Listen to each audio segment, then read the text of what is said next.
Ayoko kasi sa kalbo eh. Mas maapil naman yung kalbo. Mga tanga, manliligaw lang kayo sa mamamatay pa. Eh di ba mga masokista yon, Bong? Oo nga. Tanga!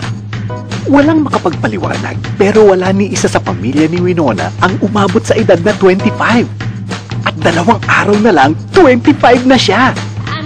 Salamat po, hindi niyo pa kinukuha si Winona. Eto si Bong, ang best friend ni Winona na in love sa kanya. Winona! Patola! Tatalong ka ba? Gusto mo tulak na lang kita para mabilis, ha? Para ano pa? 1 day na lang, expiration date ko na. Eh, bakit pinindilata ka? Anong petsa na ba ngayon? 11! Eh, di 12 na bukas. Hindi, 11 ulit bukas! Alright. Mama na naman ni Winona, hindi nilaman na mahal mo niya. Ngayon mapapatunayan na natin kung aabot ko nga ng 25 years old. 5, 4, 3, 2, 1! Buhay ako, Bong! Buhay si Winona! Yippee! Sampalin mo nga ako. Bakit? Totoo nga. Hindi nga to joke-joke lang. Simula na ba ito ng kanilang happy ever after?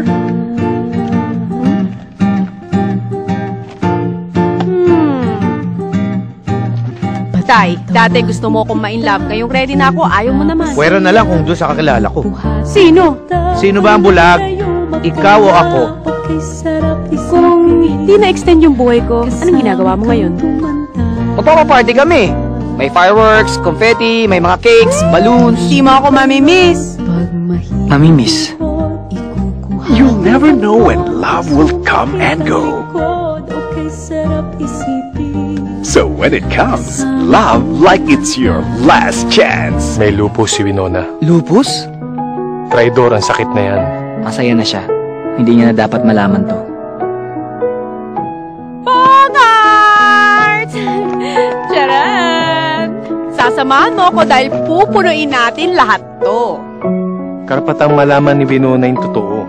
Dahil buhay niya pinag-uusapan dito. Bong! Baka wala mo ako dito! Pag nandiyan ka, safe ka. Pero karapatan niya rin sumaya eh. Tinutulungan mo ako sirain lahat ng mga plano ko. Lahat na lang kasi pinapakailaman mo. Lagi na lang binabantayan. Hindi na ba ako pwede maging masaya?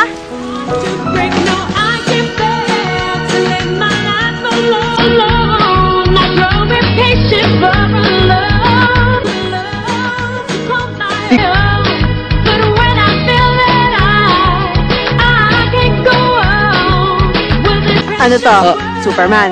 Eh ano to? Super Friends. O ano to? Kamay!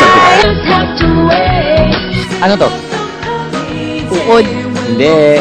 O ano yan? Hindi ko alam eh. Ito pa isa oh. My only you! Ayaw mo ha. Winona!